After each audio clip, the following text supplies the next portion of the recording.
Bagong set ng judges ng Pilipinas Got Talent Season 7, mga bigati na tunay nga namang pasabog. Habang abala ang lahat sa pagsala ng iba't ibang talento ng Pinoy sa audition ng bagong season na nagbabalik na pinakamalaking talent competition sa bansa ang Pilipinas Got Talent.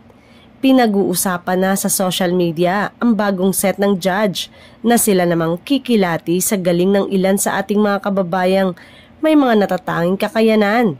Sinasabi ng ilang netizen na pasabog ang mga hurado. Ibig sabihin, maaaring mga bigating bituin o personalidad ang mga kasama ng mga manonood sa muling pagsasahimpapawid ng naturang talent search.